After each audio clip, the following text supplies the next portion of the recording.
Ukraina kembali jadi korban dari negosiasi antara Amerika Serikat dan Rusia. Sebuah proposal perdamaian berisi 28 poin yang dinegosiasikan antara pemerintahan Presiden Donald Trump dan Rusia dilaporkan akan memaksa Ukraina untuk menyerahkan wilayah kedaulatannya secara signifikan. Rencana ini yang disusun tanpa melibatkan Kiev menuntut Ukraina untuk memangkas kekuatan militernya secara drastis dan melepaskan klaim atas wilayah strategis. Sebuah skenario yang selama ini ditolak mentah-mentah oleh Ukraina. Munculnya proposal ini menandai upaya terbaru pemerintahan Trump untuk menghidupkan kembali pembicaraan penyelesaian konflik yang sempat macet. Di tengah posisi tawar Ukraina yang kian melemah akibat skandal korupsi tingkat tinggi dan tekanan berat di medan tempur. Simak selengkapnya dalam video berikut.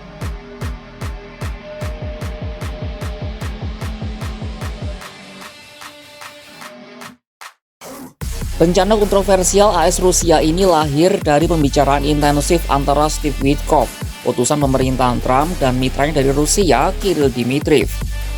Menurut pejabat yang mengetahui proposal itu, Amerika Serikat telah menginformasikan Ukraina mengenai adanya pembicaraan, namun sama sekali tidak meminta masukan dari Kiev dalam penyusunan draftnya.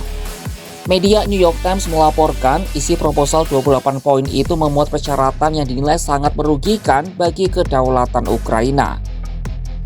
Poin paling krusial dalam proposal itu mewajibkan Ukraina untuk menyerahkan seluruh wilayah Donbas Timur kepada Rusia. Penyerangan ini mencakup tanah-tanah yang saat ini bahkan belum berhasil direbut oleh pasukan Rusia di medan perang. Berdasarkan analisis Deep State, sebuah kelompok yang memetakan medan perang dan berafiliasi dengan militer Ukraina, Rusia diperkirakan butuh waktu 4 tahun lagi untuk merebut wilayah itu dengan kecepatan pergerakan pasukan saat ini. Namun proposal AS Rusia ini hendak menyerahkannya di meja perundingan. Selain Donbas, proposal itu juga menuntut pengakuan resmi atas semenanjung Crimea dan wilayah pendudukan lainnya sebagai bagian dari negara Rusia. Proposal ini juga menargetkan perwujudan kemampuan pertahanan Ukraina secara signifikan di masa depan. Pertama, ukuran tentara Ukraina akan dibatasi jauh di bawah level saat ini. Kedua, Ukraina diwajibkan melepaskan beberapa jenis persenjataan jarak jauh. Hal ini akan menghilangkan kemampuan Kiev untuk melancarkan serangan balasan menggunakan drone peledak ke target jauh di dalam wilayah Rusia, termasuk ibu kota Moskwa.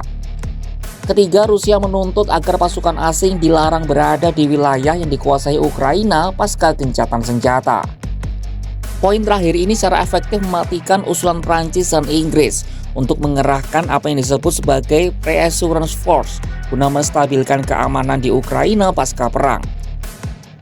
Pejabat Ukraina menilai persyaratan ini mirip dengan proposal diajukan Rusia pada perundingan 2022 sebelum Moskwa kehilangan separuh wilayah yang sempat mereka rebut di awal invasi.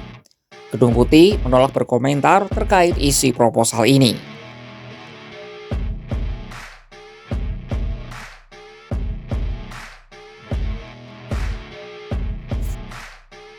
Pemerintah Ukraina bereaksi keras, namun di sisi lain juga berada dalam posisi sulit. Seorang pejabat senior Ukraina menyatakan bahwa persyaratan dalam rencana itu tidak dapat diterima oleh Kiev. Ukraina memandang konsesi semacam itu hanya akan memberi hadiah bagi agresi Rusia dan meninggalkan negara itu dalam keadaan lemah dan rentan terhadap invasi berikutnya. Namun realitas politik dan militer saat ini tidak berpihak pada Presiden Volodymyr Zelensky. Pemerintahan Zelensky tengah diguncang skandal korupsi tingkat tinggi yang berpotensi menghambat bantuan dari sekutu. Ex-penasihat kebijakan luar negeri Zelensky, Konstantin Yeliseev, yang kini berada di kubu oposisi politik Zelensky, mengakui kerentanan posisi negaranya.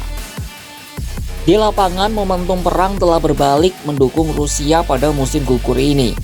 Pasukan Moskwa bergerak maju dalam unit-unit kecil menuju kota Pokrov di Ukraina Timur yang kini telah terkepung. Sebagian besar analis memperkirakan kota strategis tersebut akan segera jatuh. Angkatan Darat Ukraina dilaporkan semakin tertekan dan mengalami kekurangan prajurit. Analis dan anggota parlemen Ukraina mengungkapkan bahwa celah pertahanan sepanjang lebih dari 550 meter telah terbuka di beberapa bentangan garis depan. Untuk memperlambat serangan gencar Rusia, Ukraina kini semakin bergantung pada tentara yang menerbangkan drone peledak, alih-alih infanteri di parit-parit pertahanan. Di tengah kebuntuan ini, Zelensky berupaya menghidupkan kembali pembicaraan damai melalui jalur lain. Pada Rabu 19 November 2025, ia bertemu dengan Presiden Recep Tayyip Erdogan di Turki. Erdogan telah menawarkan diri untuk menengahi Rusia dan Ukraina, mengingat sejarah keterlibatan Turki dalam putaran diskusi sebelumnya. Sementara itu, delegasi pejabat militer senior AS juga telah tiba di Kiev untuk pembicaraan lebih lanjut. Rencana perdamaian 28 poin yang dirancang Amerika Serikat dan Rusia menempatkan Ukraina dalam dilema eksistensial. Proposal itu secara efektif meminta Kiev menukar wilayah kedaulatan dan kemampuan pertahanan masa depan demi penghentian permusuhan saat ini. Dengan Rusia yang menunjukkan kesediaan untuk terus melakukan serangan mahal demi memaksa konsesi, dan Amerika Serikat di bawah pemerintahan Trump yang mendorong penyelesaian cepat, Ukraina menghadapi tekanan diplomasi hebat di saat kekuatan militernya di garis depan juga sedang berada di titik nadir. Bagi Kiev, menerima proposal ini dianggap sama dengan melegitimasi pendudukan, sementara menolaknya berarti menghadapi perang berkepanjangan dengan dukungan sekutu yang kian tidak pasti. Maka langkah apa yang akan diambil Presiden Zelensky selanjutnya? Saksikan kabar lainnya hanya di kanal YouTube Kompas.com.